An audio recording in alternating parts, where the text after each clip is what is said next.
The Study of Poetry. By Matthew Arnold.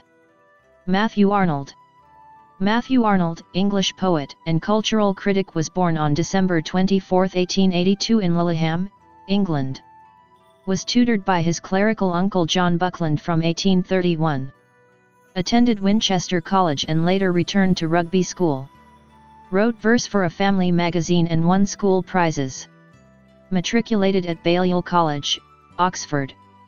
In 1845 he was elected as a Fellow of Oriel College, Oxford. In 1849 he published his first book of poetry, The Straight Revelier.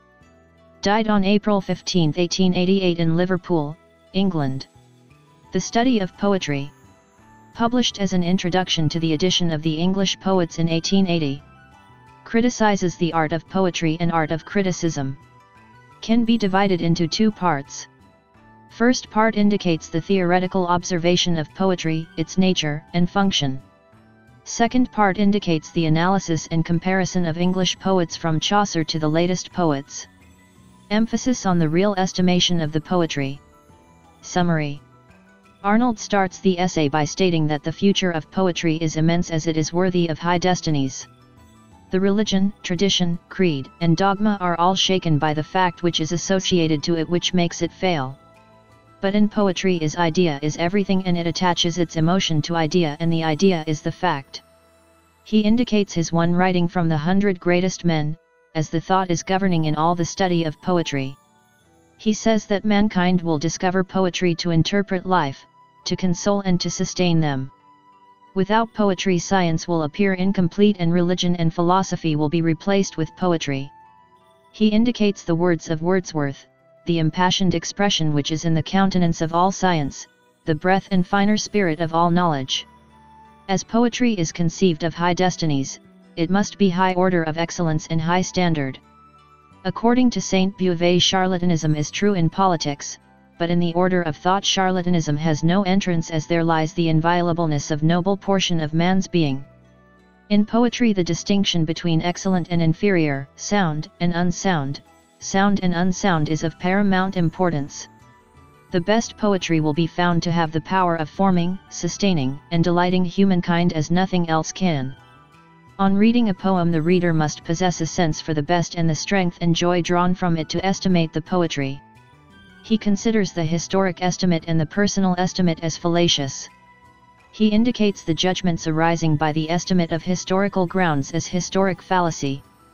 The judgments arising by the estimate of personal grounds can be considered as personal fallacy. These two fallacies are natural. He states the early French classics and the historians breaking through the historical relationships. Everything depends upon the reality of a poet's classic character. If the real classic and the work of very best is produced, it will be praised for its high character.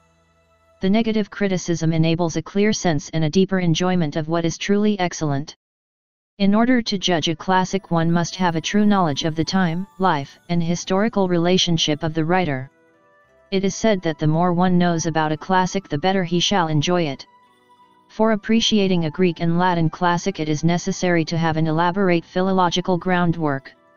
This happens to the investigation of historic origins of poetry too. Temptation will be there to adopt historic estimate or personal estimate, which makes to forget the real estimate. Imitation says that whatever is read or known will be reflected and be returned as a single principle.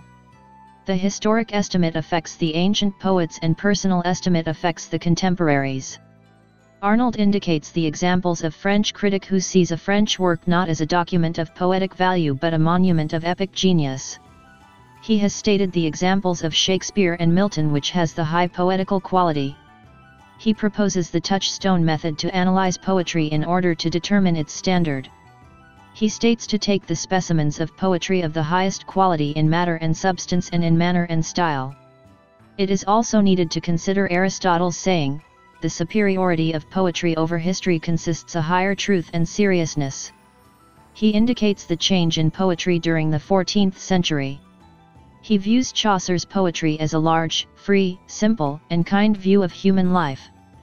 The high criticism of life has truth of substance. Arnold calls Chaucer's diction as liquid diction, which is presented with an irresistible virtue. But Arnold observes Chaucer, who lacks the high seriousness of the classics but high honor. He states the examples of Milton, Shakespeare, Dryden, and Pope. Dryden and Pope are considered to be great poets of 18th century while analyzed with the historical estimate. As the Restoration period needed a prose form, these two writers provided the same.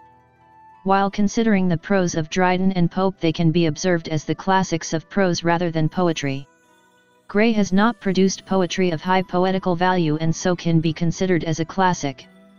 The personal estimate has affected the real estimate during the late 18th century.